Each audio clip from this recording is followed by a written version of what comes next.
بسم اللہ الرحمن الرحیم، السلام علیکم ورحمۃ اللہ وبرکاتہ۔ ناظرین، آئیے جدید عربی زبان سیکھیں کہ 65ویں کلپ کے ساتھ آپ حضرات کی خدمت میں حاضر ہوں۔ کل 64واں سبق کافی عرصے کے بعد اپلوڈ ہوا تھا، اس میں نے یہ بتایا تھا کہ یہ ایک مسلسل مضمون ہوگا، یہ ایک مسلسل خبر، ایک مسلسل کالم کہیے یا ایک طویل خبر کہیے، ایک طویل مضمون کہیے۔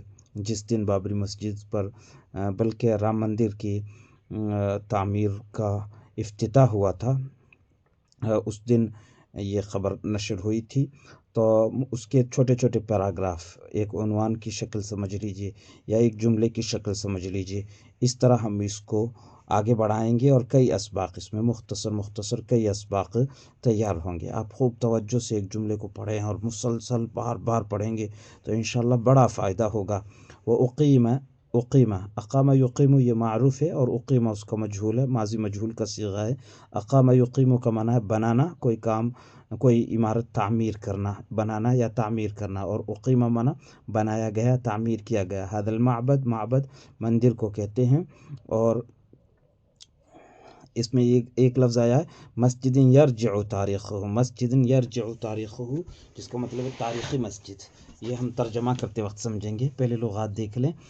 القرن صدی کو کہتے ہیں، القرن سادس عشر، 16ویں صدی، سینچری، 100 سال کے عرصے کو صدی کہا جاتا ہے۔ عربی میں اسے القرن کہتے ہیں، جمع قرون۔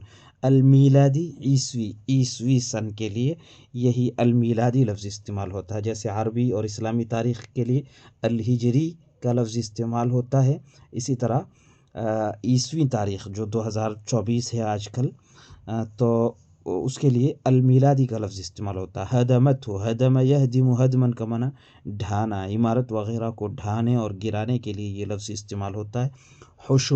حشود کا معنی بھیڑ، حشود ہندوسیہ کا مطلب ہے ہندو بھیڑ۔ تو اب عبارت میں پڑھتا ہوں اور پھر ترجمہ سمجھیں۔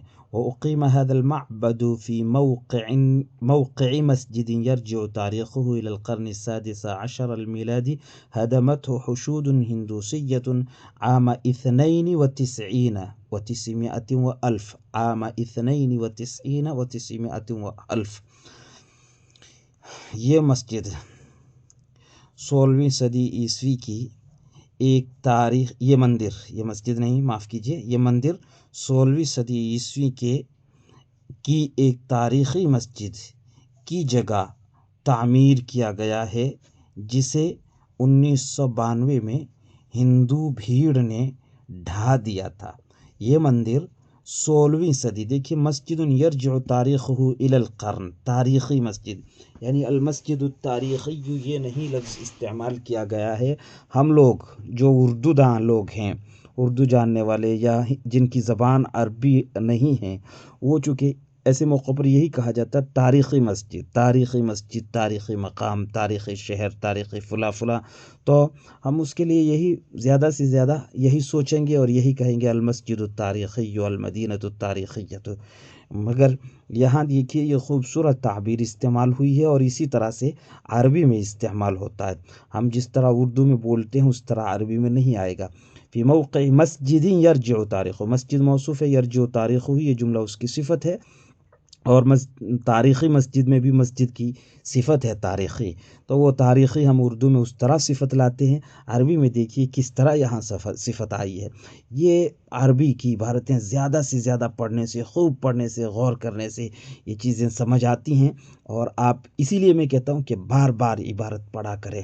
ایک چھوٹا سا جملہ ہے مگر اس کو 15 مرتبہ، 20 مرتبہ، 25 مرتبہ، جتنا زیادہ پڑھ سکیں پڑھیں، انشاءاللہ اتنا ہی فائدہ ہوگا۔ پھر سے ایک مرتبہ دیکھ لیں ترجمہ۔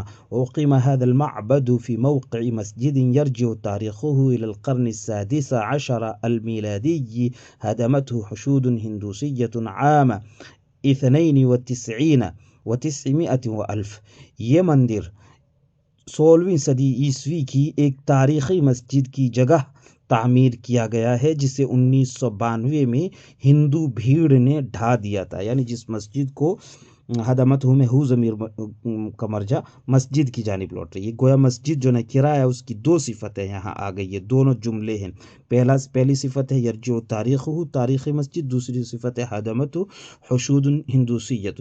یعنی اس جملے میں ایک ہی جملہ ہے. ھذا المعبد یہ اقیمہ کا فاعل ہے، اور فی موقع مسجد یہ سب اقیمہ سے متعلق ہے، یعنی جار مجرور اقیمہ ہی سے متعلق ہے.